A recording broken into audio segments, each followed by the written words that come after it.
Buenas noches, ¿qué tal? Les pido un poquito de silencio, que con extraordinaria puntualidad vamos a dar comienzo a la clase de hoy,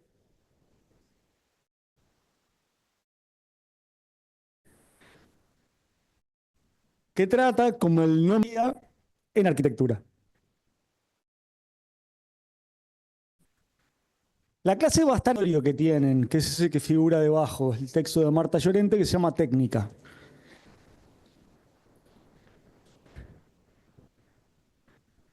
Lo primero es preguntarse sobre los términos. ¿Son lo mismo? Miran hacia el mismo lugar, sin dudas, pero no son lo mismo. Muchas veces tenemos cuestiones que, interpretaciones de estos términos que nos hacen confundirnos aún más. Ay, perdón, no toques nada ahí. Por eso, ¿no? Desenchufaste, no toques nada de ahí. Perdón, ya volvemos.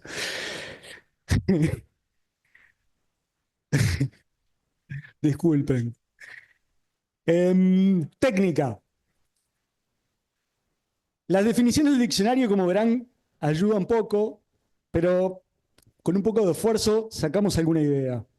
La primera dice conjunto de procedimientos y recursos de que se sirve una ciencia o un arte. Acá tanto el término ciencia como arte nos resultan confusos. Arte específicamente está haciendo alusión a una interpretación del término bastante antigua, que nada tiene que ver con el concepto de arte que nosotros tenemos hoy. Arte, en tiempos antiguos, se refería a actividades manuales. Se usa todavía esa versión del término cuando nos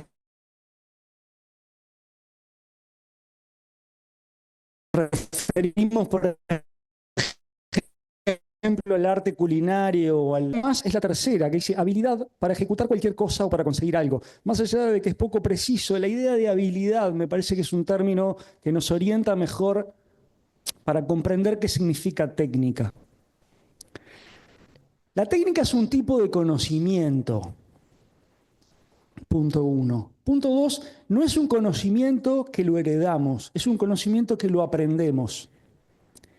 Y que si bien requiere, o sea, o funciona mucho mejor si uno tiene ciertos talentos innatos para cierta actividad, pero la excelencia se alcanza a partir del entrenamiento, de la repetición, del ensayo.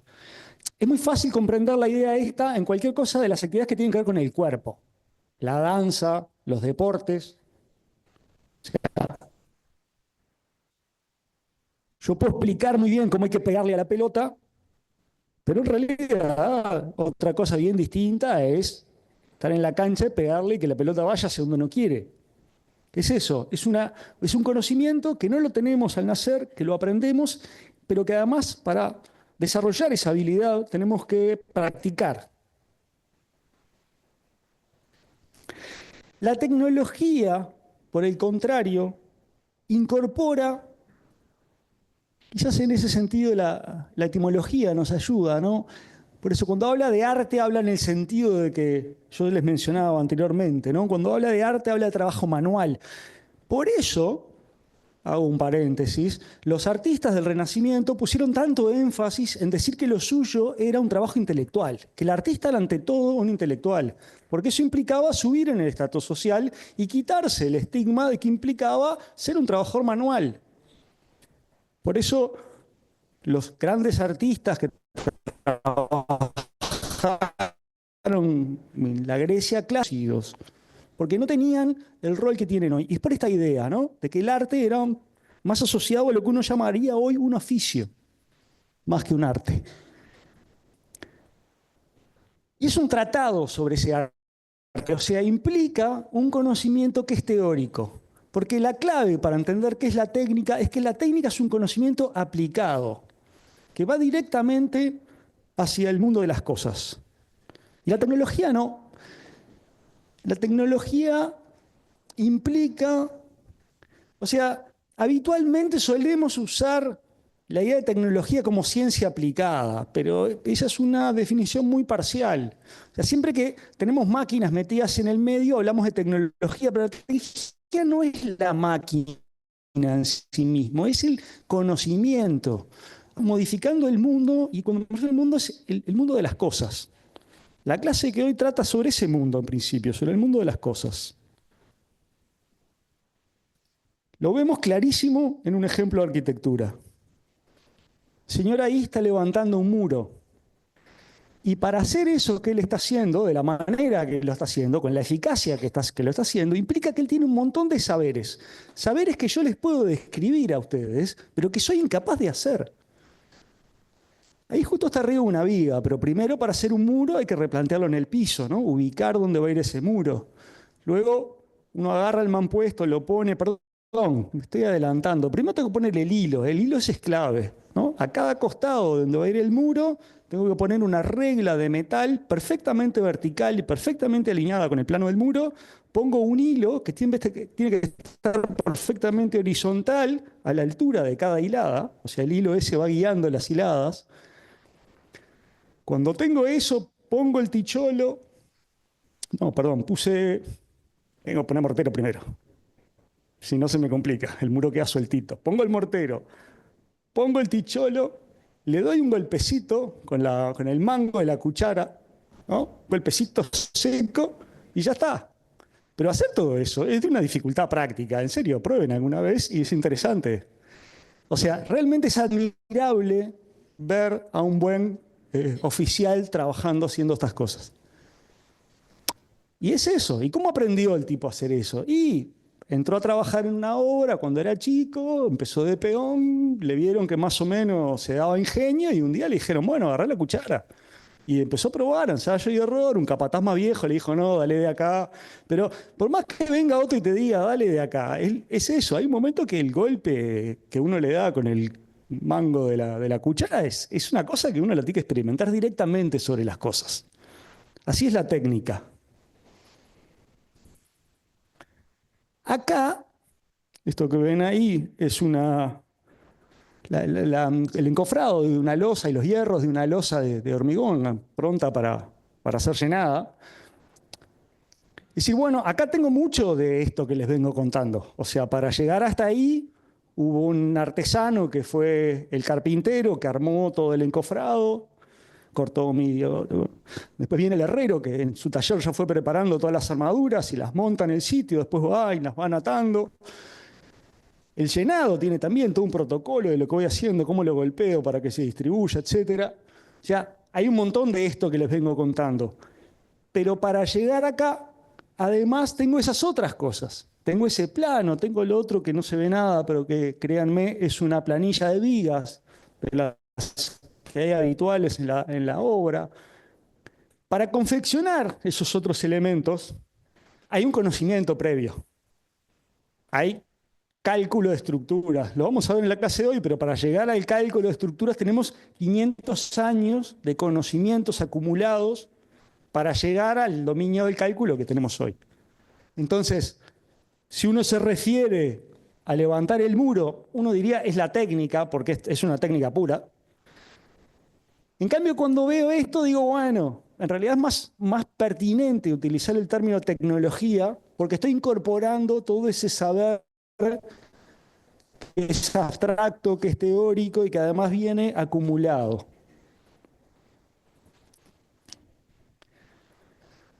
Como les decía, la clase de hoy va a dialogar en buena medida con este texto, que es el que tienen ustedes obligatorio, o sea que cuando lo lean, si ya lo leyeron mejor, cuando lo lean van a terminar de entender algunas cosas que les voy a plantear hoy.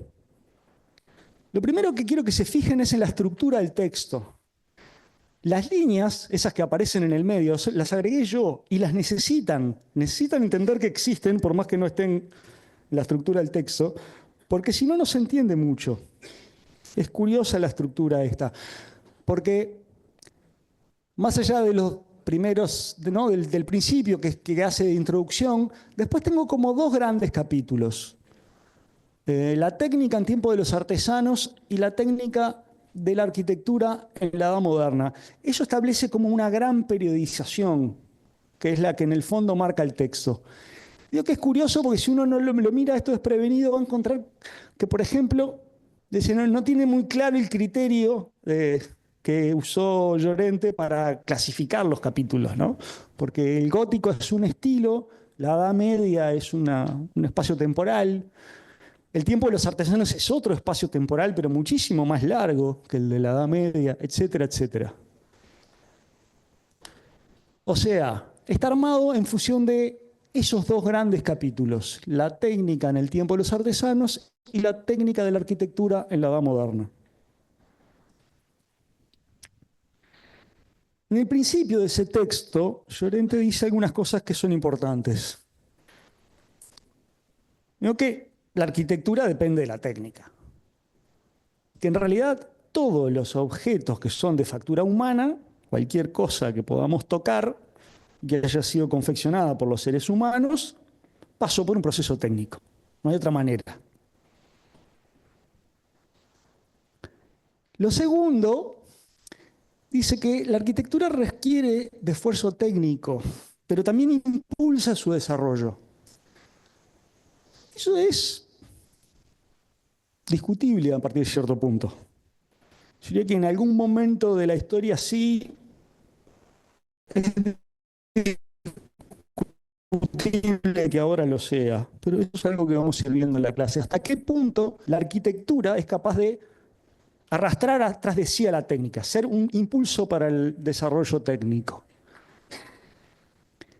Y la tercera es esa idea que aparece en el otro párrafo, que es interesante, que tiene que ver con una definición más precisa de eso que les venía planteando, ¿no? La idea de que la técnica es una manera de obrar. Lo otro que hace Llorente al escribir ese párrafo es marcar como un camino, o sea, dejar en evidencia cuál es su principal referente para armar esa periodización que ella usa, e incluso más que la periodización, conceptualmente tiene un referente claro, que es ese señor Ortega y Gasset, que escribió un libro sobre los 30, que recogía unas conferencias que él daba sobre un tema que le interesaba mucho. Refuerzan dos cosas que venían planteando Llorente. Por un lado, la periodización. Ortega y Gasset usa tres, agrega uno al principio que le llama la técnica del azar, que sería algo así como los seres humanos primitivos hallaban algo y lo usaban. O sea, cayó un rayo, prendió el fuego y yo uso ese fuego. En realidad, eso no nos interesa. A nosotros nos interesa a partir del segundo punto, en donde ya implica que ese hallazgo fue incorporado culturalmente. Es decir, hay alguien que le transmitió a otro cómo reproducir ese hallazgo. Ahí ya estaré en la segunda instancia, en el segundo estadio, que es la técnica del artesano. Lo otro es insistir en la idea de que el texto se centra en analizar la técnica en tanto forma de conocer. Digo, esta clase merece, llegados a este punto, que yo les ponga, les muestre el octógono, que aparece en el exceso de azúcar o exceso de... Esta clase es de técnica, pero no les va a hablar en términos técnicos. Nada de que lo que yo les diga hoy les va a resultar útil en términos técnicos. No les voy a ayudar a que el muro quede mejor, no les voy a ayudar a que la losa de hormigón quede bien llena. Lo que voy a estar haciendo es otra cosa. Además de plantear esta idea de entender la técnica como forma de conocer, que me parece que es clave. O sea, en el texto, pero además para entender el concepto. Y lo otro es que cuando uno mira bien, lo que voy a estar haciendo yo todo el tiempo es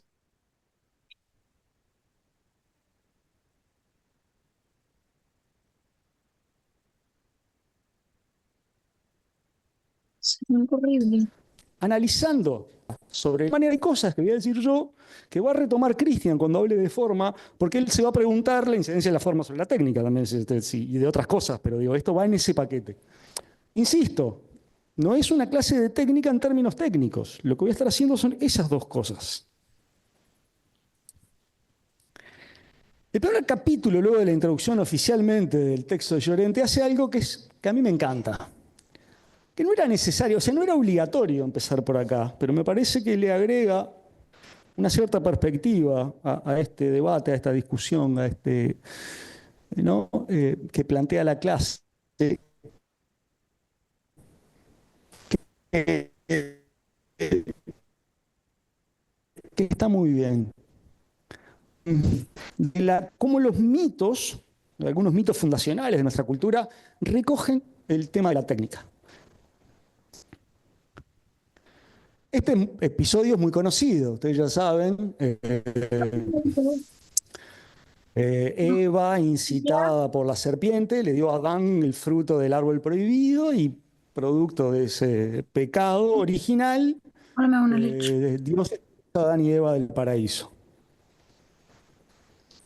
El fruto del árbol prohibido no es la manzana, como se suele decir, lo cual es obvio porque no hay manzanas en Medio Oriente. El fruto del árbol es el conocimiento que permite distinguir el bien del mal. Esto es un texto religioso, lo que pretende es pautar conductas. La moral estaba en el fondo, pero en realidad el problema es el conocimiento. Esa es la clave. Distinguir el bien del mal implica además abandonar un estadio en que nos guiábamos exclusivamente por los instintos. Es el dominio técnico del hombre, de los seres humanos, el pecado original. La arquitectura es la prima hermana del pecado original en este contexto. Mucho más explícito es el mito de Prometeo. Creo que hay varias versiones de los mitos griegos, ¿no? Por eso a veces las historias se componen como mosaicos, pero en esa versión de Esquilo describe de una manera que me resulta muy interesante el estadio pretécnico, en donde justamente cuando los seres humanos eran como animales, ante todo veían sin ver nada, ¿no? Oían sin oír, cual vanos sueños, gozaban de una vida dilatada, donde todo ocurría a la aventura, ignoraban las casas. Bueno, estábamos, ahora voy a volver sobre estas semejanzas que aparecen entre Vitruvio y Esquilo, pero quiero volver a la idea de lo que este mito implica en su contexto, digamos, ¿no? Y en particular de la componente trágica que trae incorporado, que creo que es muy interesante cómo lo plantea, cómo usa Llorente esa idea dentro del texto.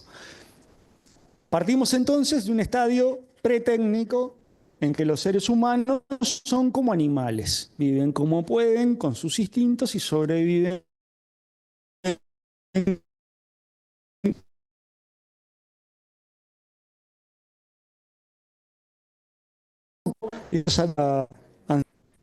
porque no le está dando y se nos corta el Zoom.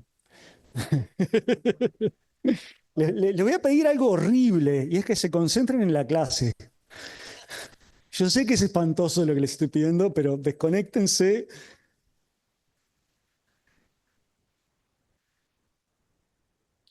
Nada, a ver si le damos. Tenemos que solucionar esto de otra manera, todos lo sabemos. Bueno,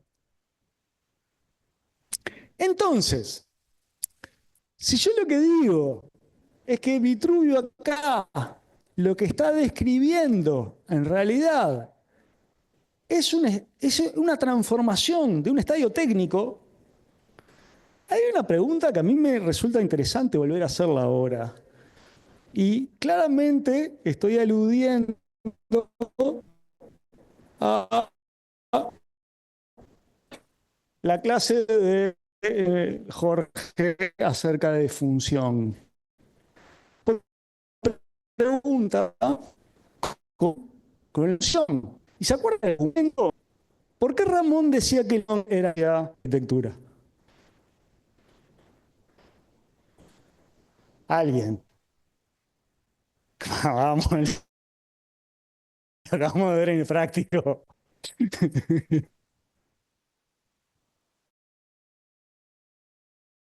de un estadio pretécnico en el que vivíamos como animales. Es interesante porque si yo lo planteo en los propios términos de Ramón, esta sería la respuesta, no la función. Es algo más nuevo. Pensar en términos de necesidad implica un cálculo. A ver, fue hablar del funcionalismo y la ecología. El punto de partida era una idea. Una idea habita el mismo lugar que las esencias, o sea, es metafísica pura en realidad. Significa que nos representa, o sea, eso que sería propio de la arquitectura y que de alguna manera la define. Ese es el uso que le está dando a ese término, ¿no? Pero Ramón lo que hace es ir a buscar al origen esa idea. Y si yo voy a buscar el origen, lo que encuentro no es la función, es la técnica, porque es una manera de pensar. El pensamiento abstracto estaba claramente definido ya en la Grecia clásica. Probablemente haya pensamiento abstracto desde que existe civilización. Pero eso es nada comparado con la historia de la arquitectura, porque piensen que si vamos a Grecia son 2500 años, anteayer. Al origen de la civilización, el surgimiento de la ciudad, podemos hablar de 10.000, 12.000 años. El Homo sapiens surgió, nuestra especie, hace 300.000 años. Hace 1,5 millones que otros primos lejanos nuestros dominaban el fuego. Hace 2 millones de años que hacían herramientas. Si eran capaces de dominar el fuego, o sea, cocinaban con fuego, hace 1,5 millones de años. Si podían hacer eso, podían hacerse una choza. O sea, estaba claro que la arquitectura existía por esos entonces. Y en realidad surge como técnica. O como técnica en realidad es ensayo y error puro. Y cuando encuentro una cosa que funcionó, la registro. Y lo que lograron hacer esos seres humanos primitivos fue lograr transmitir eso. Pero no había una reflexión de causa y efecto como la entendemos hoy. O sea que si voy a buscar el origen de la arquitectura, es un gesto técnico. Si eso hace que sea la esencia, después me divertí mucho porque cada uno de nosotros debería hacer eso. Cuando Gonzalo Bustillo dé su clase de espacio, debería argumentar que, no sé, que la arquitectura es un arte del espacio y que es el espacio el que nos distingue. Y el amigo Kutcher, cuando dé su clase de forma, debería decir que en realidad lo que nos interesa es la forma, vayan y vean. La idea de qué es la esencia, qué nos define. A mí me parece que es una reflexión saludable para todos los que participamos en esta profesión, para ustedes que están iniciándose en la carrera, decir, ¿qué nos define? ¿Qué somos? ¿Qué hacemos acá? Y es eso, ¿cómo era la arquitectura hace 2 millones de años atrás? No tenemos la más pálida idea, no tenemos registros, porque no estaba hecha con materiales perecederos, o sea, imperecedentes. Bastante. Esto curiosamente muy urgente en el tiempo. Una pintura de...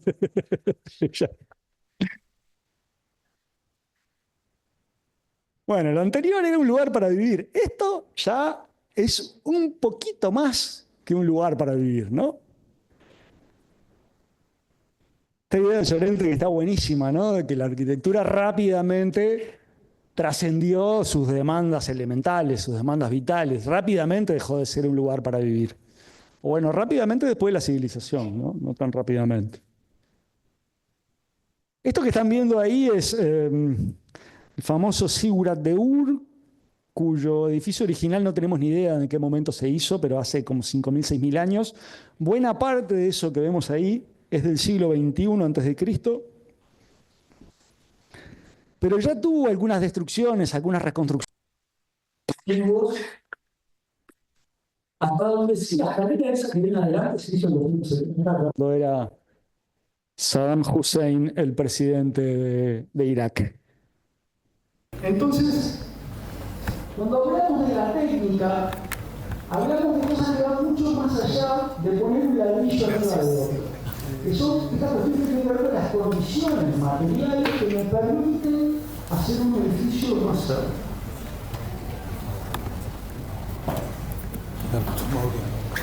Vamos arriba. A ver si fluimos un poquito más a partir de ahora. Para Ortega y Gasset y para Marta Llorente, esta cuestión de los artesanos es fundamental. Esta idea de distinguir, más que distinguir, de identificar cómo es la técnica en el tiempo de los artesanos.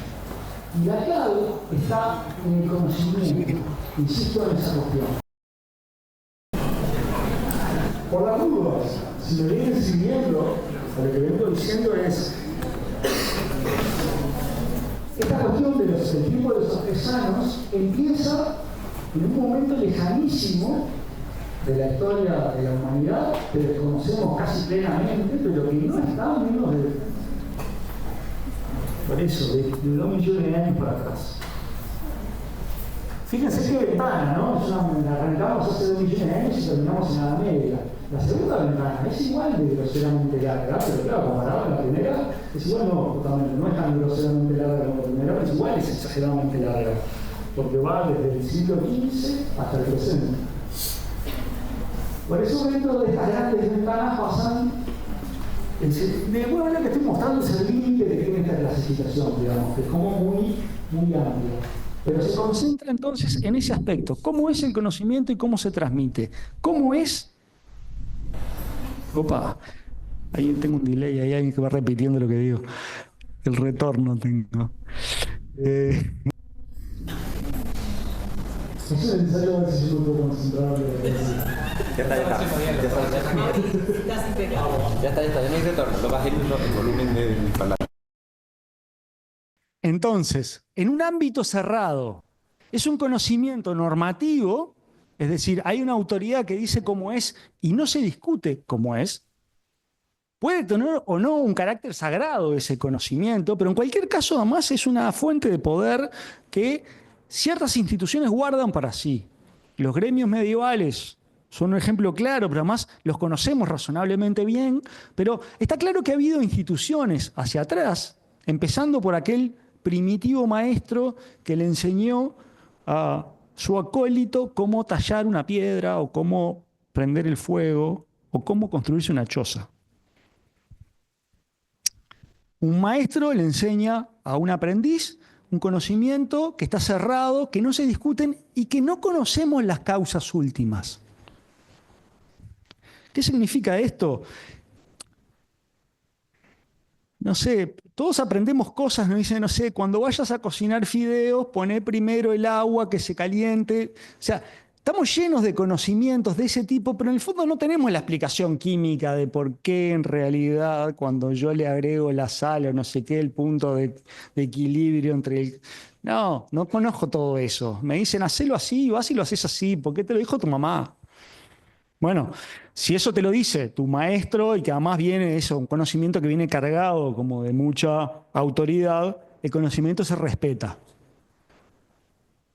Estos aspectos son claves, ¿no? Conocimiento normativo que se transmite en un ámbito cerrado, que no se discute, que no se conocen las causas últimas que están detrás de ese conocimiento. ¿Significa que la producción en tiempo de los artesanos es pobre técnicamente? No para nada. Tenemos en algunas culturas en particular algunos edificios increíblemente sofisticados en términos técnicos. Este es uno de ellos. Este maravilloso edificio, no solo las dificultades para cortar las piedras, tallarlas, este edificio tiene adentro, vieron que los pilares están hechos por tambores, ¿no? Por elementos cilíndricos que los posicionaron en el otro y después los tallaron. Bueno, en el centro de esos tienen un hueco en el que hay calada una pieza y que ha incorporado una pieza metálica que ayudaba a que el edificio se mantuviera en momentos de terremotos, porque acá hay, ¿no? Absorbía terremotos. De hecho, si ustedes lo ven así, en ese estado que está, no es porque el edificio no haya resistido solito, sino porque en el siglo XVII, cuando Atenas estaba en manos de los turcos, los benditos otomanos usaron esto de polvorín y durante una batalla explotó. Por eso está en ese estado. Y después los ingleses vinieron un tiempo después y expoliaron Todas las esculturas del frontón y todo eso las pueden ver en el British Museum. Pero el edificio estaría ahí, quietito. O sea que es un prodigio técnico, insisto. Además, si les parece bello o no, eso será otra discusión posterior, pero técnicamente es un edificio impecable. Es interesante porque Llorente plantea que la manera de pensar el problema técnico de los edificios en términos técnicos lo llevaba a lo que ella definía como un callejón sin salida. Esta cuestión de que yo repito, y para ellos era muy importante mantener la estabilidad de estas cosas, ¿no? O sea, yo repito los edificios casi de la misma manera, van teniendo microajustes. O sea, ustedes ven la arquitectura religiosa griega que está, por ejemplo, en el norte de Italia, en el sur de Italia, perdón, de la época de las colonias griegas, y es muy parecida a esta.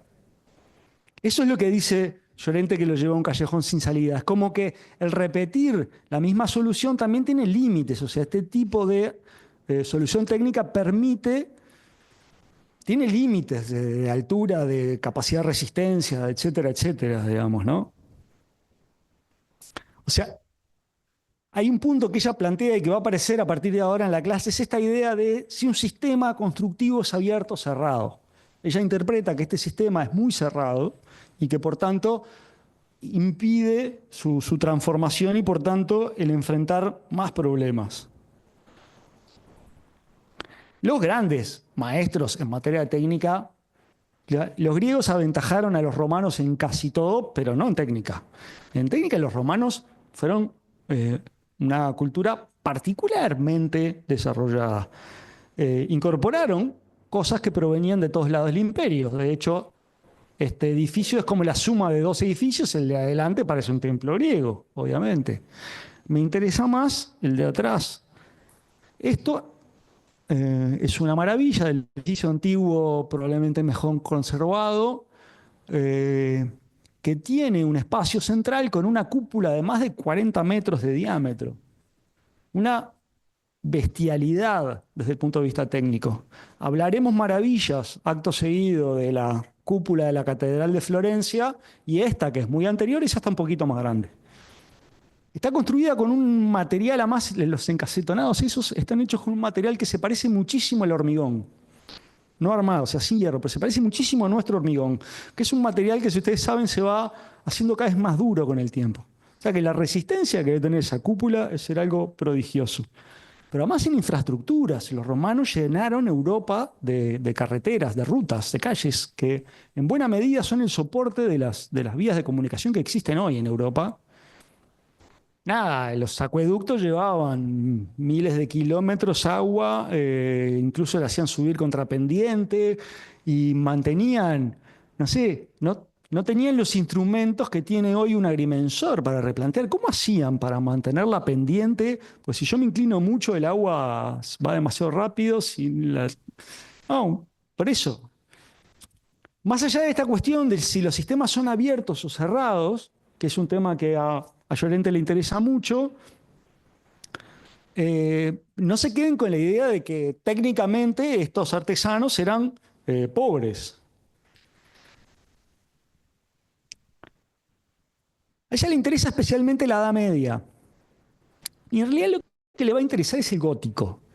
Pero hace una cosa que está muy bien, y es, no nos lleva derecho al gótico, de alguna manera combatiendo una idea que es como muy natural, es que a veces hay cosas como que aparecen de golpe. Y ella dice, no, ojo, que en realidad el estilo gótico y la solución técnica en particular, que es lo que nos va a interesar esta clase del gótico, fue madurando lentamente. Hay en este edificio, que es bastante anterior, algunas de sus características. Y de alguna manera ella relaciona esta idea de un sistema abierto y dice, no, pero lo que está pasando acá es que hay como una búsqueda muy abierta, muy desprejuiciada, que es lo que hace evolucionar la arquitectura. Y en particular, acá, si ustedes ven, hay como incipientes unos elementos que después serán claves en la arquitectura gótica, en donde aparece una especie de pilastra que se distingue del muro y que empieza a sugerir algo que en el gótico va a ser clave, y es que uno logra identificar el desplazamiento de las cargas y su vía material. Hay una racionalización del uso del material. Yo lo que decía es, bueno, este es el primer gótico. Cuando aparece esto, que es el coro de la Catedral de Saint-Denis, fue como una especie de revelación, porque apareció como claramente definido un estilo totalmente nuevo y absolutamente maravilloso que había logrado, por ejemplo, hacer entrar la luz de esa manera. Piense que ustedes están acostumbrados a más un mundo de eso, saturado de imágenes y de estímulos todo el tiempo. O sea, para la gente de esta época, haber entrado a eso y ver la luz atravesando los vitrales y cayendo, era una experiencia, uno creía en Dios al final, digamos, ¿no? O sea, era una experiencia muy eficaz desde el punto de vista perceptivo, sin duda. Y eso se logra a partir de una racionalización de la estructura. Algo que vamos a ver mucho a partir de ahora y que tiene que ver con las consecuencias de cuando yo separo y distingo claramente por dónde van las cargas, es decir, el peso del edificio desde arriba, ¿no?, hacia abajo, cómo descarga. Y en ese sentido, los elementos del gótico están pensados directamente sobre eso, es decir, la carga que viene en diagonal, digamos, del techo, se descompone en una componente que baja, caramba, ahí va, que baja por estos nervios, y hay la componente horizontal que trae ese empuje, viene hacia afuera y es asumida por el arbotante. El pináculo, estos cositos que hay ahí arriba, lo que buscan hacer es verticalizar esa carga. Nada, quédense con estas ideas, búsquenlo, hablemos esto en el práctico, pues está bueno que lo entiendan, pero el resumen es que cada elemento que uno ve en esa arquitectura, que en principio parece como muy irracional, o sea, muy exótica en esos elementos que van para todos lados y que parecen hijos de una imaginación muy creativa, en realidad estrictamente responden a la solución técnica. O sea, tienen una eficacia técnica importantísima para permitir construir esas alturas con un material como la piedra, que no es muy... La piedra funciona bárbaro cuando yo la aprieto, pero es lo único que hace bien. Lograr identificar que esas fuerzas vayan por donde yo quiero y hagan lo que yo quiero de esa manera es muy sutil, y eso permitió, como yo les decía, distinguir entre los elementos estructurales y lo que no es estructural. Y como lo que no es estructural lo puedo vaciar, lo puedo aliviar, y es eso lo que permite la incorporación de los vitrales.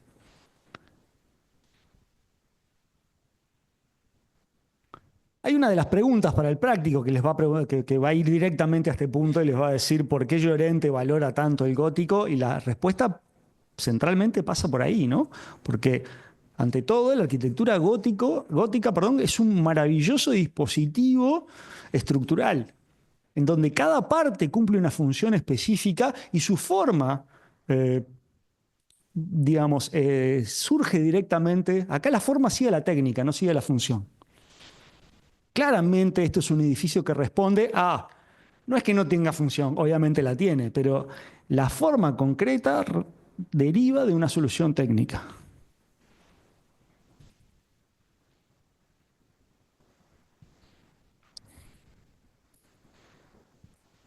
Un aspecto que nos interesa en la clase de la Edad Media, pero para enganchar con lo que viene después, o sea, con la transición entre el mundo del artesano y el mundo moderno, tiene que ver con los dibujos. Prácticamente no existen dibujos de la antigüedad, pero hasta acá. O sea, no existen casi dibujos de arquitectura de la Edad Media. Hay una especie de master plan de un monasterio que sobrevivió de pura casualidad, pero es un dibujo muy elemental. Es eso, no de arquitectura propiamente, parece más como un master plan, o sea, son como líneas que ubican edificios de un monasterio, Y lo otro que hay es este curioso cuaderno que no se sabe muy bien, o se discute para qué se hizo, que era de un maestro de obras, ese señor Vilar de Onecourt, que nada, que recorría Europa y hacía unos dibujos muy alucinantes de arquitectura, entre otras cosas.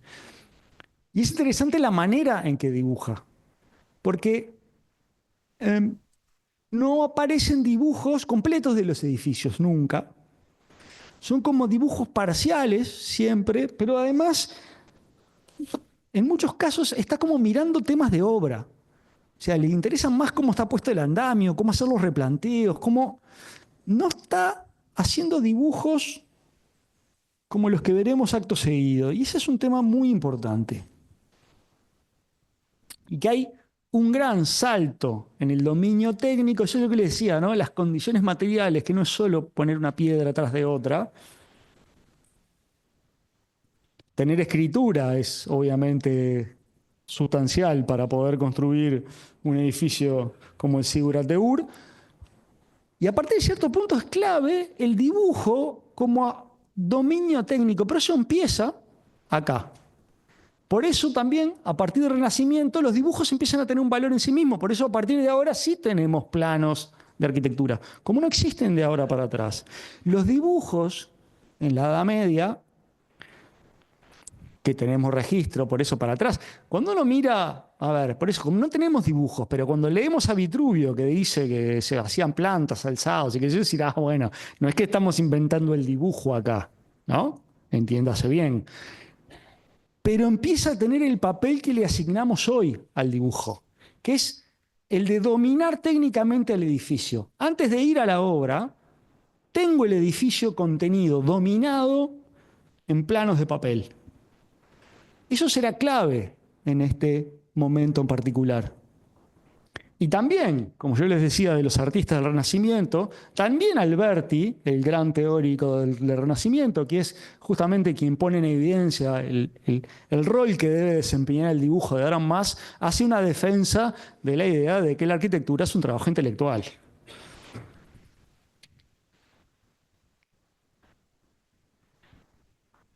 El gran episodio donde este punto de inflexión, por eso no es que acá aparezca mágicamente.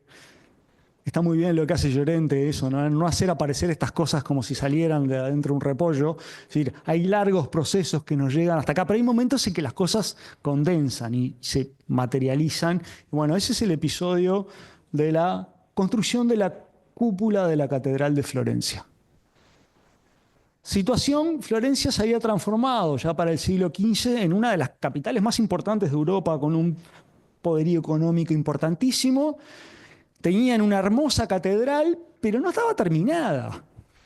Le faltaba la cúpula, y eso era una catástrofe, desde todo punto de vista, desde el orgullo, cosa, no sé qué, desde el punto de vista de sus sentimientos religiosos, pero además desde el punto de vista económico, porque las catedrales eran de los principales atractores de las ciudades en esta época. O sea que era un desastre no tener la catedral terminada. El gremio de la lana, que era uno de los gremios más poderosos económicamente, organiza un concurso. Una novedad ya esto, ¿no?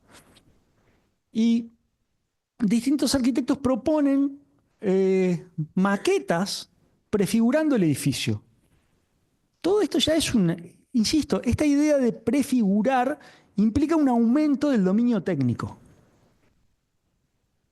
Pero la clave, sobre todo, de la gran revolución que implica, digamos, ¿no? De la gran transformación que se hace visible en este edificio, pasa por dos lados. Primero porque en este episodio surge el primer arquitecto tal como lo conocemos hoy. En realidad, Brunelleschi se pelea, tiene una disputa con los gremios de la cantería, la gremia de la construcción, impone su figura por encima de la del gremio. De hecho, le hacen una huelga, él trae rompehuelgas. Todo un episodio bastante complejo por todas las cosas que abarca, pero por eso desde el punto de vista del posicionamiento social de este asunto es clave, esta imposición. Y fíjense que se da al mismo tiempo dos cosas además entonces. Por primera vez aparece un encargado que domina el proyecto y además tengo medios de prefiguración. O sea, lo que están viendo acá es surgir la idea de proyecto tal como la concebimos hoy. Entonces, eso, tenemos medio de prefiguración, tenemos el surgimiento de una figura que se impone por encima de la estructura del gremio medieval y que de alguna manera toma el control de lo que allí ocurre. Y eso permite una cosa que desde el punto de vista del conocimiento, que es la clave de esta clase, es eso, ¿no? Es un cambio radical. Y tiene que ver con esto que ven acá, que es estrictamente la jugada de Brunelleschi que le permite ganar el concurso, que le permite hacerse con esta obra, y tiene que ver con que el tamaño, o sea, los florentinos justamente, ¿no? Eran muy poderosos, entonces hicieron una catedral enorme. Ponerle esa cúpula ahí estaba complicado, porque llegar a armar los andamios para armar esta cúpula implicaba unos tiempos y unos costos monstruosos. Brunelleschi logra construir, tiene dos cúpulas en realidad la catedral, ¿no? Esta es la cúpula interior, que es la que verdaderamente sostiene. La otra la envuelve y se apoya en esta. Él introduce en la construcción, en vez de construir anillos concéntricos, está hecha en ladrillo, ¿no? En vez de construir anillos concéntricos, intercala estos anillos, estas hiladas en diagonal en forma de espina de pez. Si yo fuera construyendo anillos concéntricos, hay un momento que eso se me cae hacia adentro. Esa idea, esa hilada que le intercala, le da una rigidez que le permitió construir eso sin usar andamios desde abajo. ¿Y de dónde sacó la idea Brunelleschi? En realidad él se había ido a Roma a estudiar los edificios de la época del Imperio y había descubierto que esta solución la usaban los romanos cuando los muros eran muy altos para rigidizar el muro, justamente. Pero el tipo entonces usa algo que era totalmente ajeno a la tradición, o sea, si bien era romano, de hace varios siglos anteriores, es decir, toma una solución totalmente ajena a su entorno cultural. O sea, no sigue la lógica esa, hacerlo igual que tu maestro, o sea, trae una solución de otro planeta y además la cambia en su ubicación. O sea, una cosa que era para rigidizar muros, él la usa para rigidizar una cúpula. Él está haciendo algo que los teóricos posteriores que analizarán la modernidad entenderán que es como clave, y es la idea de la invención. Por eso él rompe con la idea esa de seguir reproduciendo un conocimiento normativo, rompe con la idea de autoridad a partir de la posibilidad de invención. Este es el punto clave. O sea, todas estas cosas, ¿no?, que aparecen acá. La prefiguración, la imposición de la figura del arquitecto como el principal y a su vez la posibilidad a partir de eso de salirme del trillo de los sistemas constructivos tal como los heredé. Además inventó máquinas, obvio, también o por lo menos reelaboró algunas soluciones antiguas, pero nada, es una explosión de modernidad, en definitiva, la construcción de la cúpula y lo que hizo Brunelleschi en esa cúpula, y por eso nos sirve muy bien para ilustrar ese cambio, no solo en las técnicas, sino la clave es en la manera de pensar. Y siempre es anticipar, me permite un mayor dominio técnico. Seguimos estando bajo la manera de pensar de la ciencia.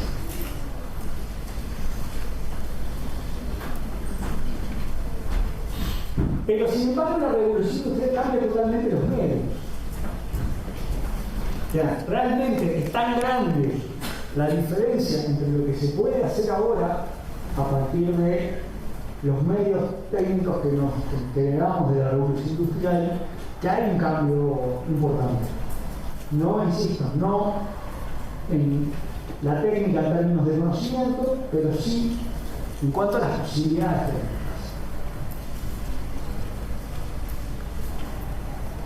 Mauri, quédate cerca de la cómputa. Me quedo cerca de la compu. ¿Qué significa? Ay, no, que hable cerca porque se nos desconectó el... Ah, me están escuchando por la compu, ok. Me siento como vete con la compu. Me muevo en la compu. A mí me resulta difícil quedarme quieto, pero bueno, haremos lo posible. Fíjense esta maravilla.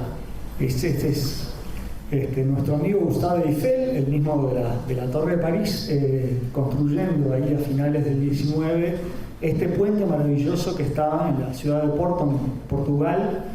Un puente, no, imagínense lo que es eso, ¿no? Llevar esas piezas ahí arriba, pero además piensen que esas piezas no las hicieron acá, como los ladrillos a pie de obra en Siguras.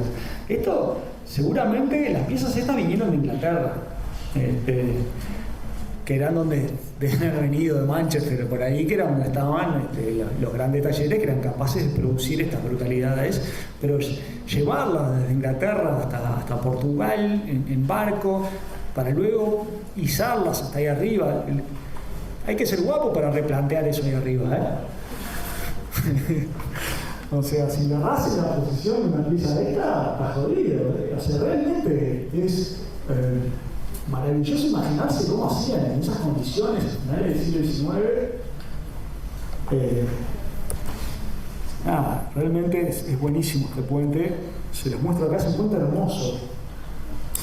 Pero además, razonemos ahora en términos más técnicos, y es qué es lo que busca, o sea, qué es la gracia que tiene para un ingeniero como Eiffel, talentosísimo como Eiffel, además, la posibilidad de entender cómo funcionan las estructuras de una manera distinta a cómo las entendían los maestros constructores, ¿no? Eso, bueno. Para hacer en el fondo algo que conceptualmente se le parece. Yo les voy a decir y les voy a comentar ahora que en buena medida este puente se parece a la catedral gótica que les mostré antes. Lo que viene, van a decir. Está bien, no es en términos de forma. A nosotros los arquitectos nos resulta muy difícil pensar en otros términos que no sea la forma. No, de forma no se parece. Conceptualmente sí. Tenemos dos materiales distintos, o sea, el hierro me permite unas cosas que la piedra no me permite, pero en ambos casos estoy llevando al límite mis posibilidades técnicas para hacer una construcción en que utiliza de una manera muy racional el material, por lo cual le permite salvar una luz gigante con muy poquito.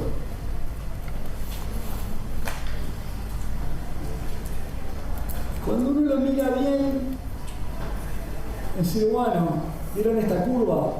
No es una curva irracional. Es una curva que está calculada exactamente para que los esfuerzos que está descargando esta curva sean siempre tangenciales a ella. O sea que la fuerza siempre esté como empujando hacia adelante. O sea que esa forma no es, se me ocurrió así, estaba un día dibujando cubitas en casa y pintó esa. No.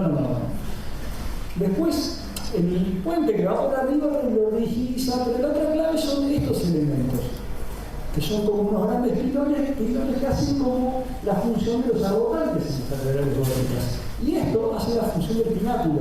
No es casualidad que esta descarga la haga justo ahí, porque eso lo que hace es tirar una carga vertical que me ayuda a contener el empuje que viene del arco, el empuje horizontal que viene del arco. O sea, por eso le digo que se parece al gótico. ¿En qué? En que la disposición de los elementos, en que la forma surge directamente de la búsqueda de la eficacia en el uso del material. Cómo construir con gigantescas alturas y liberar las paredes para poder poner esos maravillosos vitrales, o cómo hago para eclipsar el vuelo con una altura monstruosa. O sea, impresiona mucho ese puente, ¿eh? Y con muy poquito material. Realmente es son muy chiquitos los pilares.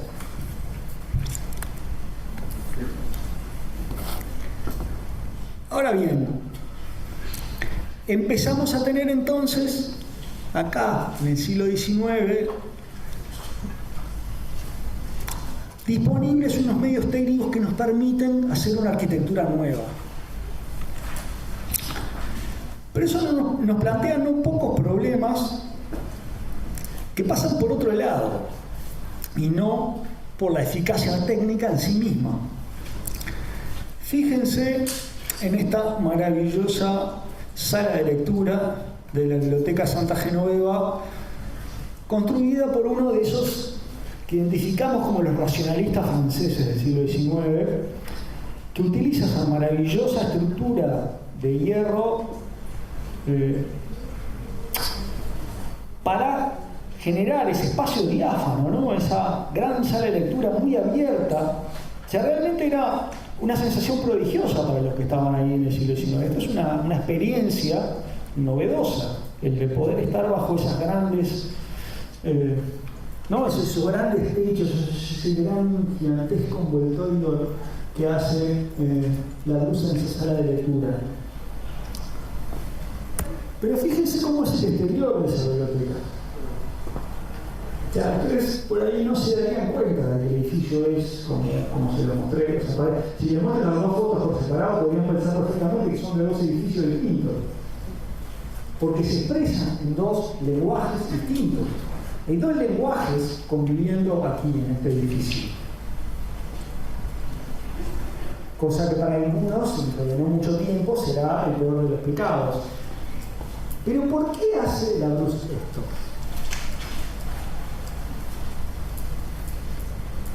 Bien, se le ocurre decir.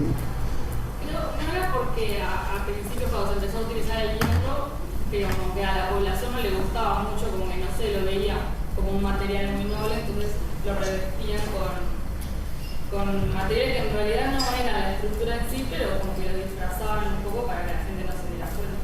Bueno, aunque se da cuenta, no, lo disfrazaban sí, se cuenta nos dábamos, pero está bien todo lo que decís. Pero la ciudad no es así. Está, pero eso cambia. Pero en lo que sí estamos de acuerdo es en que no les parecía adecuado. O sea, hay una cuestión, por eso, que no tiene que ver con lo técnico en sí mismo.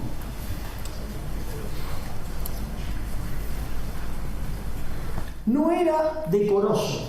Esa es la palabra que utilizan ellos. Decoroso es una palabra interesante, la palabra decoración viene de ahí. Pero decoro significa apropiado, primero que nada, ¿no?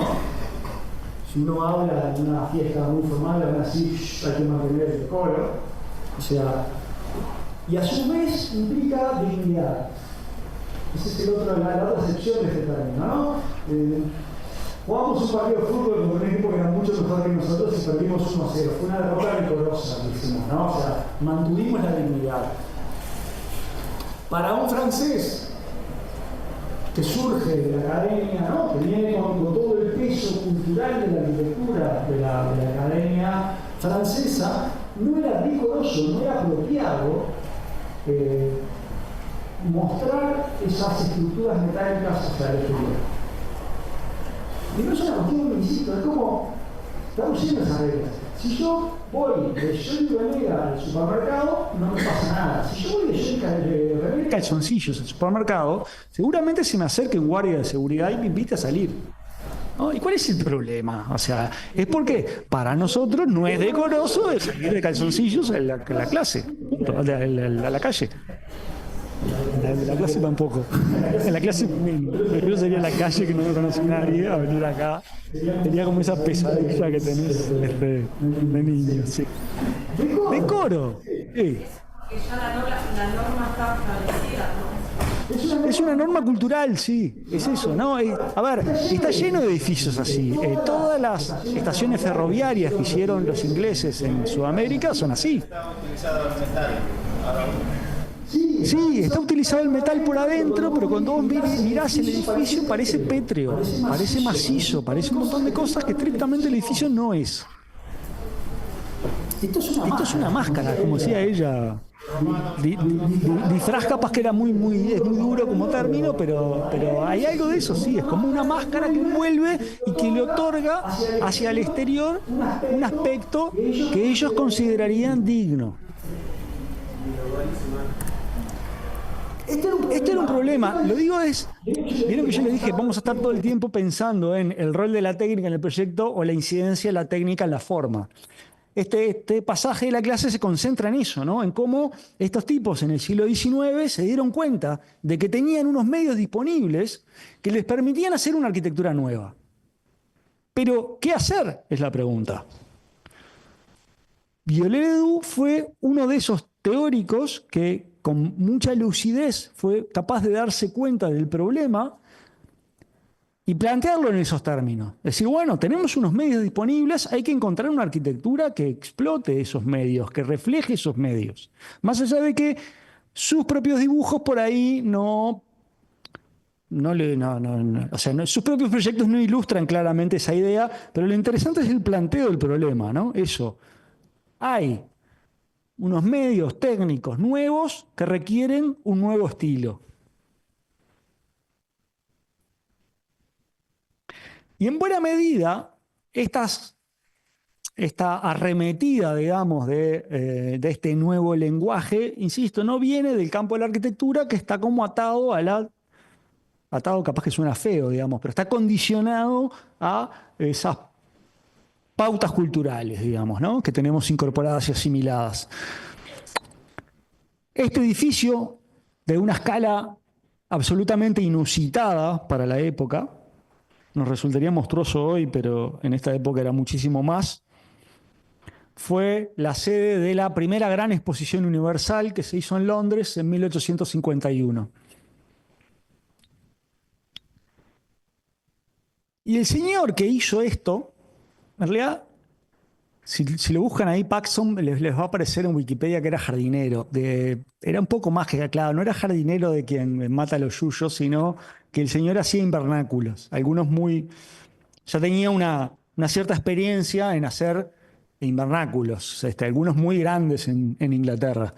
Entonces, él para hacer un edificio usa, desde el punto de vista técnico, la solución de un gran invernáculo.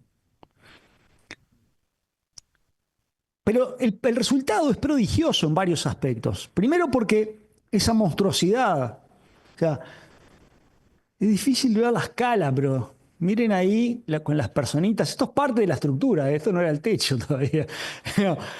Adentro de esto quedaron árboles, o sea, era un edificio de una escala absolutamente inusitada para la mitad del siglo XIX. Y eso lo hizo en muy poco tiempo y con muy pocas piezas. O sea, cuando uno mira el catálogo de piezas, no eran cientos, eran decenas. Y con esas decenas de piezas repetidas al infinito y armadas como si fuera un gran mecano, se hacía este edificio.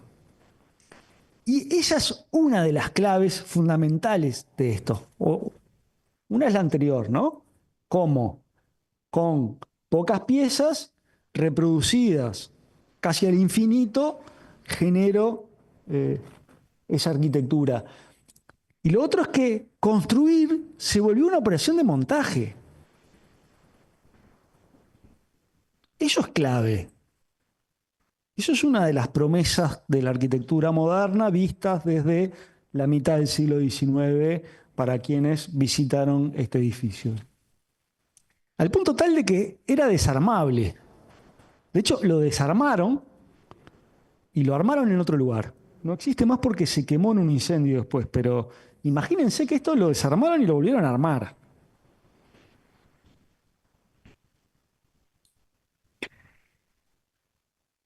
Esta cuestión de las transformaciones técnicas y las posibilidades que las transformaciones técnicas permiten a la arquitectura va a encontrar como un punto también de esos donde las cosas se condensan en la ciudad norteamericana del siglo XIX. En particular de fines del XIX, en particular en Nueva York y en Chicago.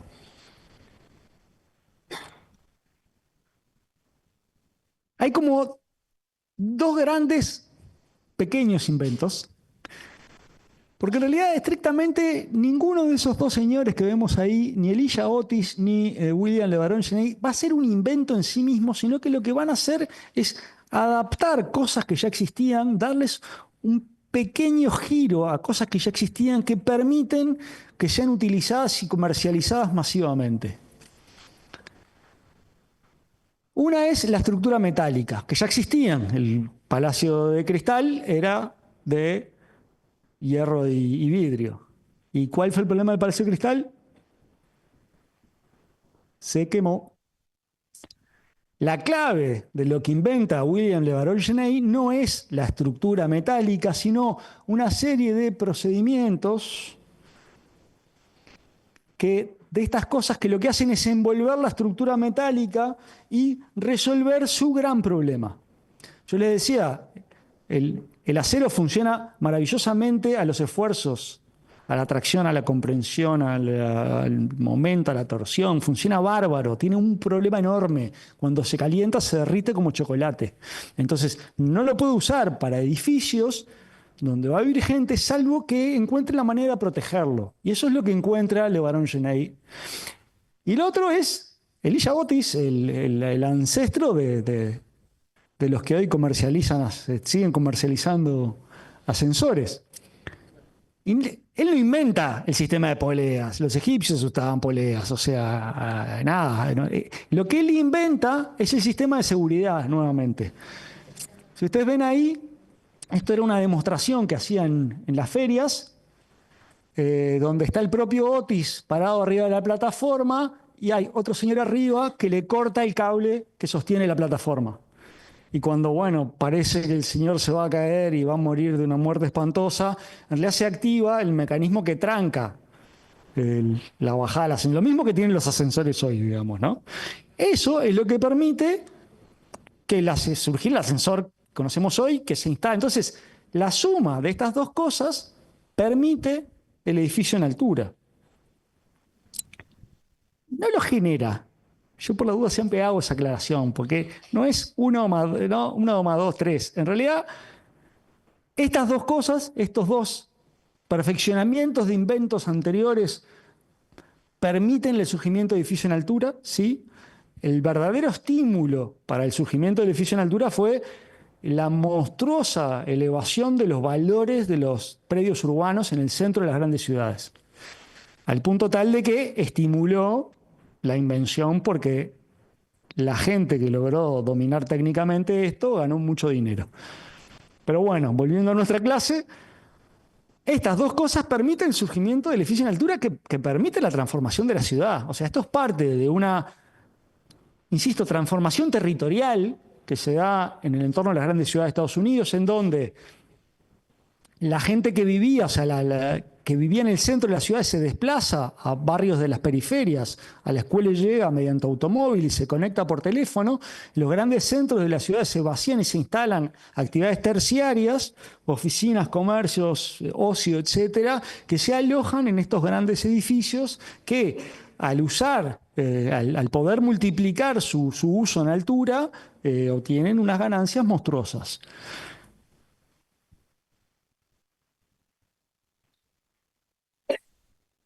Este es el primer edificio que se hizo, que era así, puro ya esto, ¿no? Estructura metálica, ascensor, edificio de puro montaje. Nuevamente, una vez que salimos acá abajo, esta cosa. Bueno, acá abajo, o sea, en el subsuelo del edificio, hay cosas que son construidas a la vieja usanza. O sea, hay unas fundaciones, pero a partir de que salgo de esas fundaciones, todo el edificio se arma, se abulona en aquella época. No se soldaban las estructuras, se abulonaban. Ahora, fíjense qué interesante cómo es por afuera. ¿Cómo es esto? Vuelvo a estar exactamente en la misma situación que en la Biblioteca Santa Genoveva. Y eso que ya no estoy en la conservadora París de la Academia, estoy en el pujante y moderno Chicago. Y aún así, a William Le Baron-Genet le parece inadecuado mostrar esta estructura. O sea, cualquiera agarraría hoy esto y le pondría los vanos así livianitos y fin del proyecto. Él lo envuelve por algo, que además acá en este caso está bárbaro porque se ve clarito. Se ve clarito que esto es algo liviano, o sea, aparenta ser pilares de piedra, pero es una máscara livianita que está puesta para afuera. Nuevamente, no le parecía decoroso mostrar la estructura.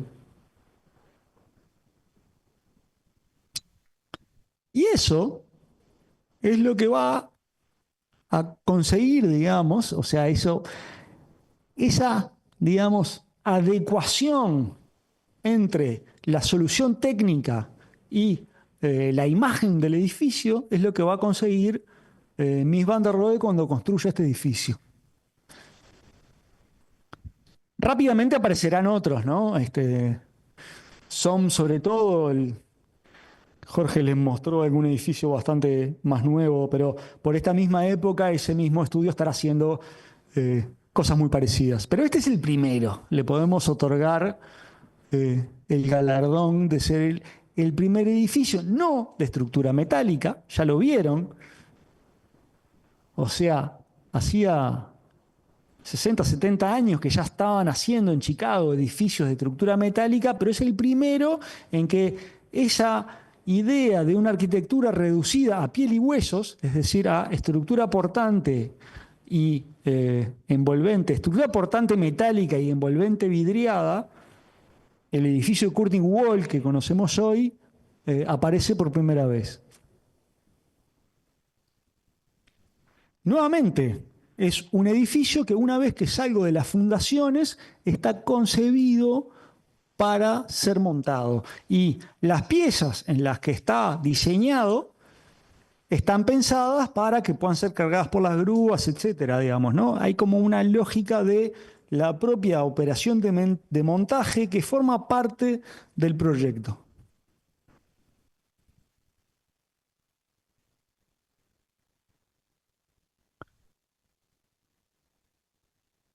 Es interesante estas cuestiones, estas relaciones entre la técnica y la forma. Uno podría decir que Mies en realidad llegó a ese ideal que planteaba Viollet-le-Duc de alguna manera de que el edificio reflejara la solución técnica.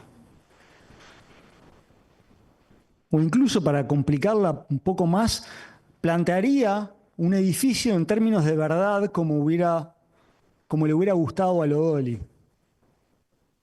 Sin embargo, es parcialmente cierto esto, porque hay elementos en este edificio que no responden a esa lógica. En particular, la solución esta de la esquina. El pilar que sostiene el edificio es la H esa grande que está adentro. Lo otro que envuelve es una masa de hormigón que lo que hace es protegerlo del fuego, tal como habíamos visto, ¿no? Pero entonces, Mies decide envolver esto en otra placa metálica porque él quiere que hacia afuera se vea metálico. Pero en realidad, la verdadera estructura está por adentro del revestimiento de hormigón. Y estos elementos de acá, más allá de que la solución técnica hoy sería muy discutida, son unos perfiles que lo que hacen es rigidizar las ventanas, ¿no? El plano de fachada.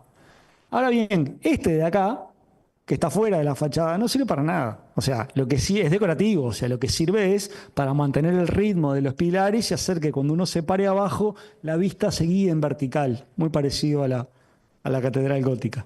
Es decir que esta cuestión de la honestidad o no honestidad de los materiales y cómo la técnica se muestra o no se muestra es una discusión que ha atravesado la disciplina, por lo menos desde el siglo XIX en adelante, y en buena medida la podemos seguir discutiendo hoy, y es bastante sutil en estos términos. En cualquier caso, a Mies no le interesaba la honestidad, los que lo conocemos mejor lo sabemos, a él lo que le interesaba era encontrar como una imagen casi perfecta surgida a partir de las propias posibilidades de la tecnología. Como que la tecnología expresaba ese ideal del espíritu de los tiempos, que es como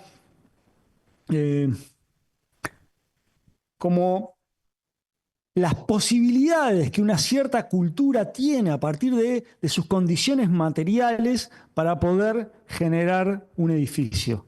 Mies buscaba como la perfección en ese sentido. La honestidad o no la honestidad le importaba un cuerno.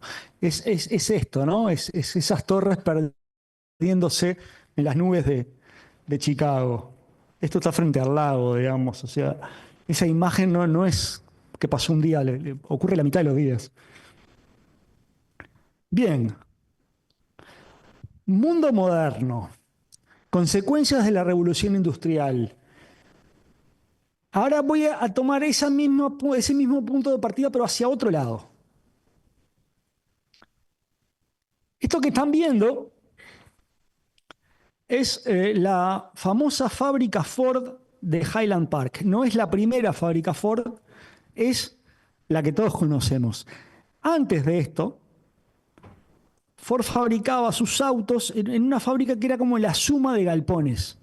Entonces, armar un auto de estos implicaba que se armaba una parte en un lado, se la llevaba en un carrito hasta el otro galpón y le ven llevando de lugar en lugar mientras iban montando el vehículo.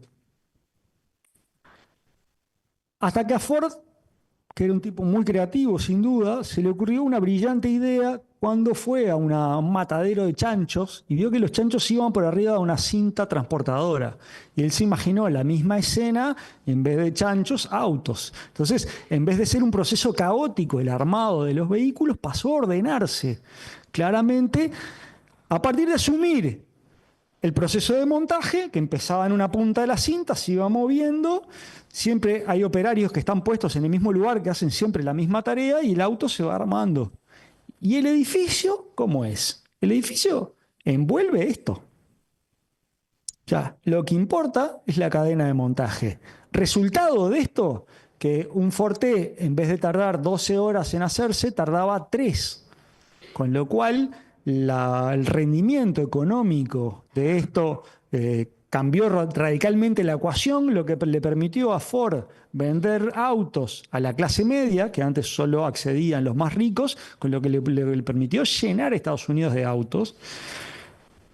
¿A partir de qué? De la eficiencia del proceso productivo. Entonces, hay otro aprendizaje que tiene que ver con la revolución industrial, que es esto, la cuestión de los procesos. ¿Qué tiene que ver eso con la arquitectura? Me dirán, con ciertas arquitecturas todo. Para los arquitectos modernos que estaban preocupados por resolver el problema de la vivienda porque teníamos un gran déficit y muy poco dinero para resolverlo, esto era la clave para poder hacerlo. Este es uno de los experimentos más conocidos, el de Walter Gropius en Dessau. Un conjunto de viviendas que está pensado desde la construcción y pensado desde el sistema de montaje. El edificio estaba concebido a partir de unas piezas prefabricadas, que son las que ven en amarillo, que se hacían en taller y se montaban en obra.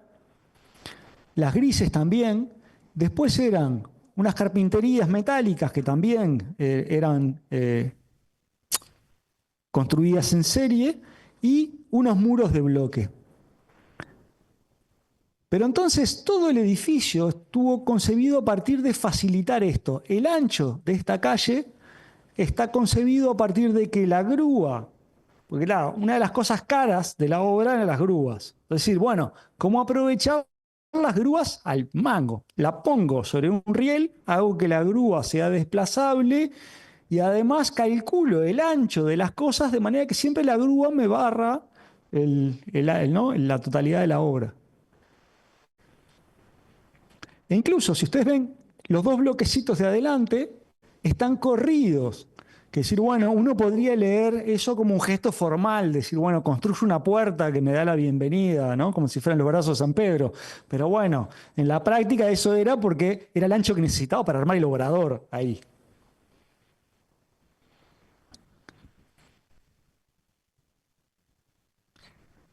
La cosa interesante es el dibujo. ¿Saben qué se dibujaba así en esta época? Los manuales de las máquinas. Eso que me lo van mostrando como en partes sucesivas que se van armando, así eran que se dibujaban los manuales. Es interesante dibujar la arquitectura así y en los ejemplos en que parece dibujados así son obvios. Lo otro es que, bueno, atrás, en lo que eran los patios traseros de estas viviendas, se montaron unas gigantescas bloqueras.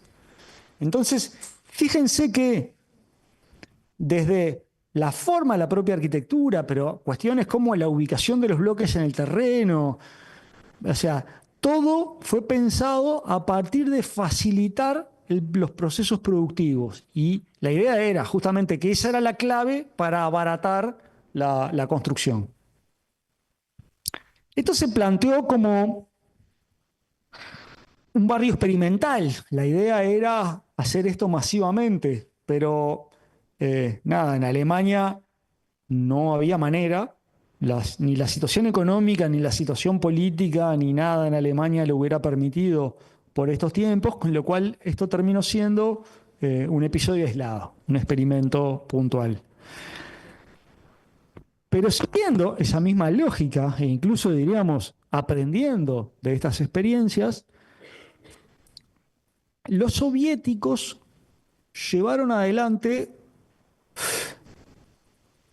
el proceso de construcción de vivienda social más masivo jamás llevado adelante por cultura alguna, por nación alguna, por sociedad alguna, y con una radicalidad de los principios aplicados que nos resultan interesantes y sorprendentes, digamos, ¿no? Entre otras cosas, bueno, eso que ven ahí, fueron capaces de crear algunos de los ambientes construidos por los seres humanos más anodinos jamás construidos, ¿no? Fíjense que acá vuelve a estar dibujado eso que yo les decía, ¿no? Como en las partes sucesivas, como el edificio en construcción, como se dibujaban los manuales de las máquinas.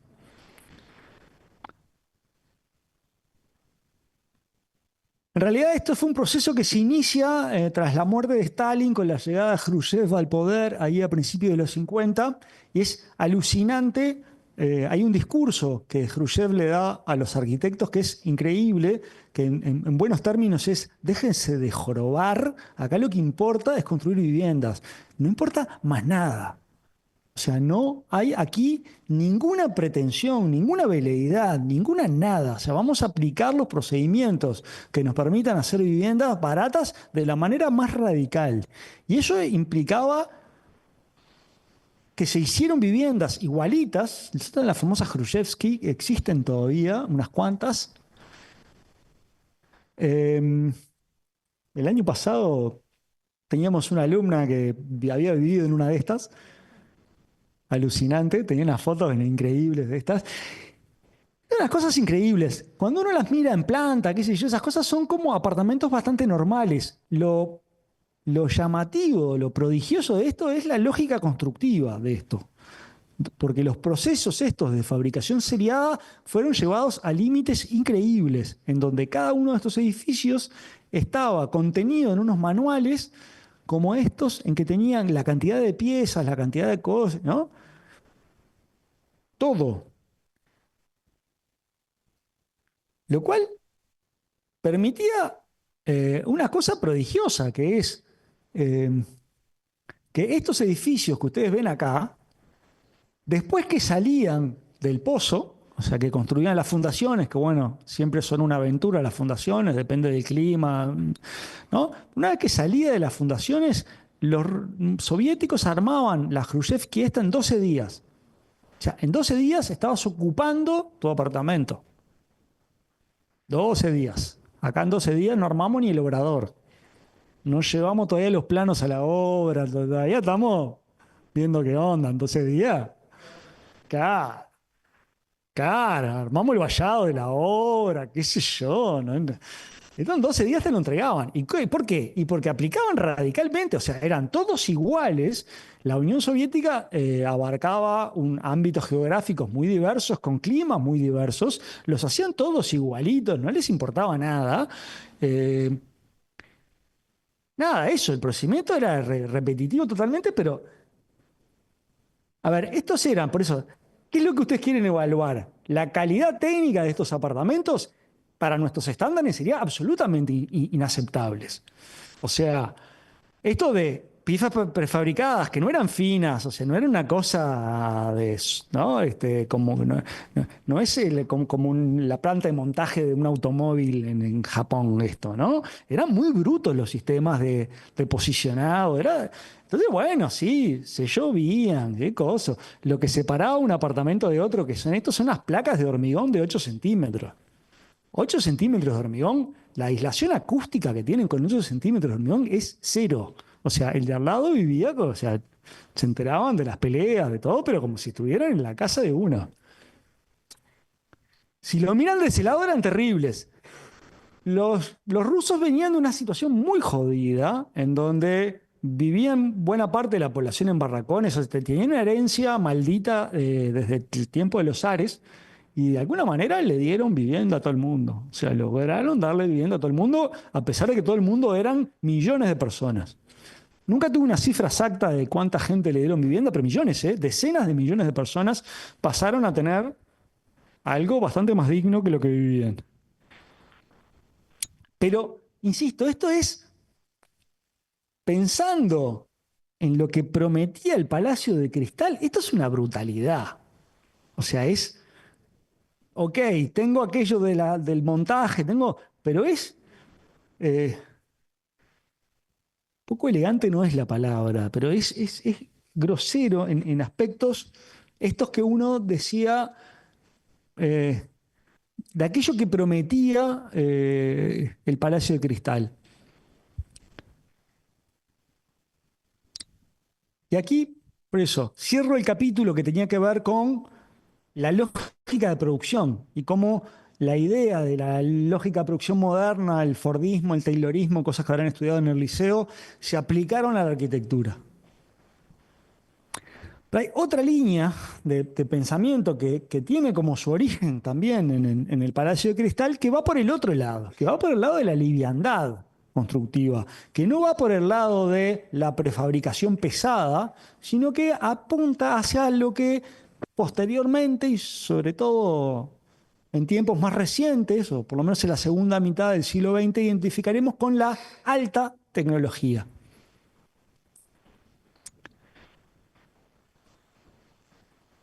Cuando uno mira las arquitecturas modernas de Europa, del centro de Europa, analicen constructivamente una casa de Le Corbusier y van a ver que hay como una pretensión de modernidad en los aspectos formales, en la resolución de la planta, en el espacio, en un montón de cosas, pero constructivamente son muy, muy, muy artesanales. Esas estructuras de hormigón, esas paredes de bloque, todo. O sea, si uno analiza eso, esas arquitecturas modernas, blancas, relucientes y qué sé yo, técnicamente, constructivamente, van a descubrir que no son particularmente avanzadas y que están basadas mayormente en trabajos artesanales. En el mismo momento, porque estamos en la mitad de la década del 20, este señor Buckminster Fuller va a estar experimentando, haciendo proyectos de construcciones livianas, en donde realmente pienso la forma desde ese principio. Fuller tuvo una incidencia mucho más alta desde el punto de vista de su influencia posterior a las posibilidades que él mismo tuvo de desarrollar su arquitectura. O sea, terminó siendo más un teórico que una especie de gurú menospreciado por sus contemporáneos, o sea, sí va a ser reivindicado después, que las posibilidades que él tuvo de construir verdaderamente. Y de hecho, en algunos otros aspectos, estos eran desastrosos. O sea, desde el punto de vista térmico, una serie de cuestiones, por ahí construir en aluminio no es lo más, nuevamente, problemas acústicos, cosas. Pero si uno se concentra estrictamente en la estructura, si ustedes miran, es bastante sutil, porque en realidad él cuelga toda la casa de una espina central, que además es la que llevaba las instalaciones. O sea, él está pensando en integrar la tecnología de una manera como a los arquitectos europeos en general no les preocupaba. Y apenas se ven ahí, pero todo esto, hay unos tensorcitos que son casi invisibles por la foto de la maqueta, pero que son claves para resolver la estructura. Entonces, es como contradictorio o curioso, cuando menos, es eso. Comparen esto con la Ville Savoye y van a descubrir que una tiene un aspecto absolutamente moderno, pero cuando lo analizo desde el punto de vista técnico, no tanto. Y esta, que está resuelta interiormente de una manera muy tradicional, en realidad, desde el punto de vista de la solución estructural y de la integración de las instalaciones a la arquitectura, es mucho más avanzada. Yo le decía, Buckminster Fuller no tuvo no tuvo posibilidades de construir mucho en Estados Unidos, pero su manera de entender el problema va a alimentar eh, casi una corriente de pensamiento arquitectónico que va a tener en este señor verdaderamente eh, a su agente difusor más importante, digamos, ¿no? El simpático Rainer Banham, que parte de pensar la arquitectura, de replantearse la arquitectura en términos técnicos, pero casi desde cero. O sea, ya el problema no es integrar los elementos técnicos a la arquitectura tal como la concebimos, sino pensar la arquitectura de nuevo a partir de asumir que la técnica era lo más importante. Porque además acá esta imagen me permite hacer una reflexión que es fundamental y es, hasta ahora, vieron que es una clase de técnica y todo el tiempo estuvimos hablando de estructura. O sea, casi como que el problema técnico es la solución estructural del edificio. Pero a partir del siglo XX empiezan a aparecer otros elementos técnicos que cambian totalmente las posibilidades de construir y que no tienen que ver con la estructura. Por ejemplo, la iluminación artificial. Por ejemplo, el aire acondicionado. O sea, hoy podemos hacer edificios gordos, digamos, ¿no? O sea, con unas plantas que tengan espacios interiores muy amplios, porque no necesito. Antes yo necesitaba que cada local estuviera vinculado a la fachada, porque tenía que iluminar y ventilar. Cuando tengo medios técnicos disponibles que me permiten hacer eso, el problema se plantea de nuevo. Banham va a hacer algo interesante que es, por eso, es gracioso porque reduce la arquitectura a su estadio original, que era como, por eso, como el cobijo. Incluso es gracioso porque él aparece el mismo, no es nuestro docente Pablo Canning, se le parece muchísimo, pero no es Pablo, es Banham, que aparece desnudo adentro de esta burbuja y lleno de unos aparatos, porque es como que le dice, bueno, ¿dónde está la arquitectura? ¿Dónde está la esencia de la arquitectura en 1960, cuando estamos acá? Ya no está en el muro macizo de piedra o de mampuesto.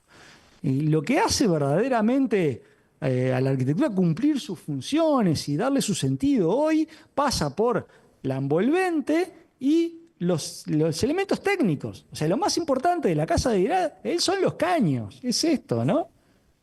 Es el sistema de iluminación, el agua corriente, cosas. Pero incluso hasta el ocio, todo pasa a depender de artilugios mecánicos. Bueno, ¿y qué onda con la arquitectura en este contexto, no? Una reflexión interesante que da para más, pero a mí lo que me interesa es seguir una secuencia que estamos en un momento de la historia de la arquitectura en donde parecen abrirse como dos caminos claramente marcados. Un camino que marca un retorno al historicismo, la recuperación de la arquitectura en términos más tradicionales, del oficio.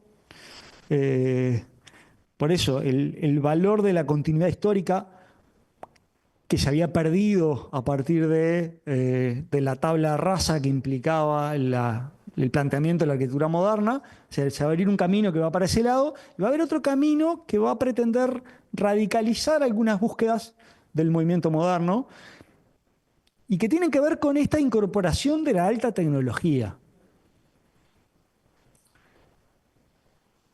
Por eso vamos a ver en estas épocas, los 70, los 80, vamos a ver edificios que van como en esos dos carriles que en principio me parecerían ser más como muy, muy independientes. Forman parte de una misma lógica, pero desde el punto de vista de la clase técnica sí son claramente carriles independientes. Y vamos a empezar a encontrar edificios de esta naturaleza, que aunque no lo parezca, así a simple vista, tiene muchísimo que ver con el de Buckminster Fuller.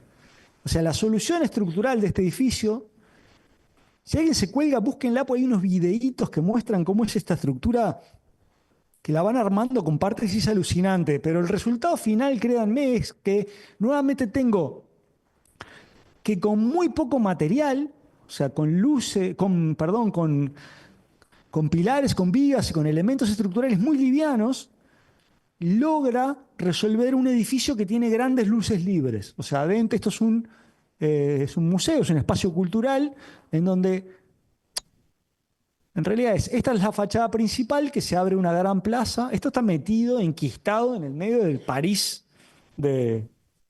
como un plato volador en el París de Haussmann, en el París del siglo XIX. Esta es la fachada principal por la que uno accede. Y adentro de esto hay como unos espacios, insisto, muy vastos, muy, muy grandes, que se resuelven sin pilares intermedios porque la estructura es enormemente eficiente. Una estructura que fue también armada en Inglaterra, atravesó el Canal de la Mancha en gigantescas barcazas, fue transportada en esos monstruosos camiones y armada en el sitio en una operación de montaje puro. Tenemos, por eso, aquello que prometía el Palacio de Cristal. Ahora bien, la otra es la fachada de adelante, esta es la fachada de atrás, en donde utilizan un código en donde cada color, código que se usa, no de esta manera, pero si uno va a una pasarela técnica hoy en día, descubre que hay caños que están pintados de ciertos colores, ¿no? Y esos colores reflejan, si ves el rojo de la instalación de incendio, no toques ese caño, ese tipo de cosas, ¿no? Pero al margen de que él esté haciendo esto, estas son las torres de ventilación del subsuelo.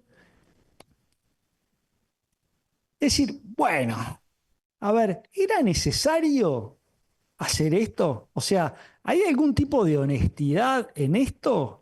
No, hay una actitud retórica. Por eso digo, piensen que este es un momento en que sí, volver la mirada hacia atrás y hacer, ¿no?, seguir una vía historicista es uno de los caminos. Hay quienes exacerbarán el optimismo tecnológico. O sea, hay una voluntad de hacer aparecer este edificio como si fuera una refinería de petróleo.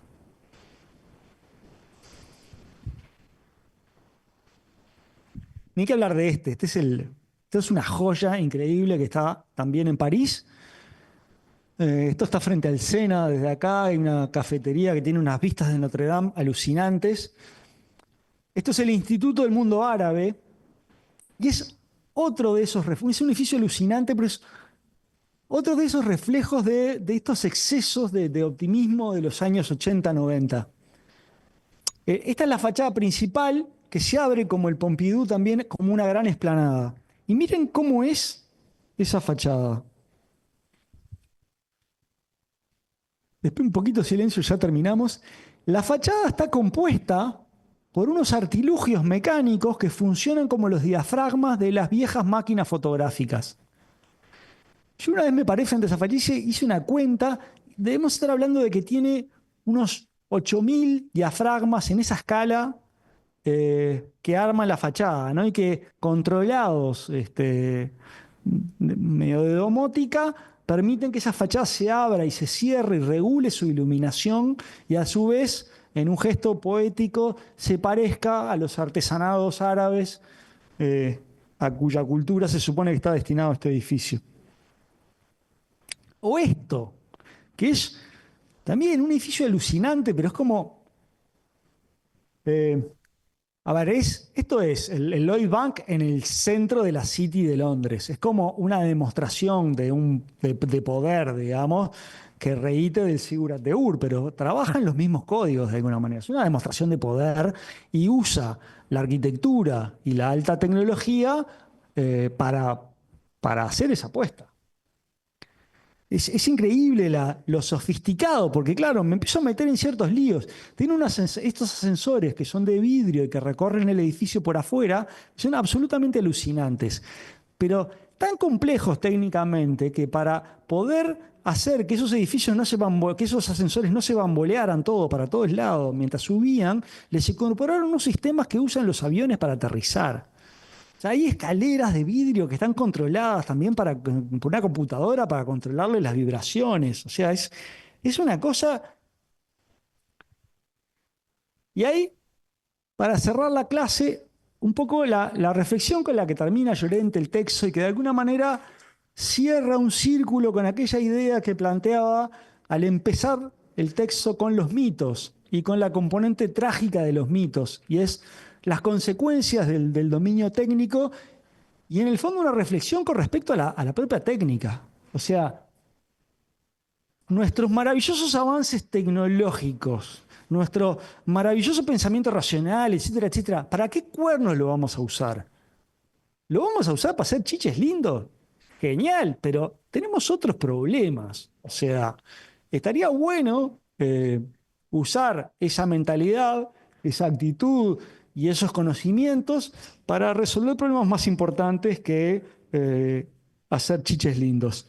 Esa es la reflexión con la que termina Marta Llorente cuando de alguna manera cierra este episodio de las reflexiones en torno a a la técnica con una reflexión ética. Nada, creo que nada más pertinente en los tiempos que vivimos. Bueno, esto es todo y esas son las preguntas para el práctico. Sí, esto lo subimos mañana, hoy no, pero mañana estará en EVA. Recording stopped. Bueno, un gusto, perdonen los inconvenientes, nos vemos. Chao.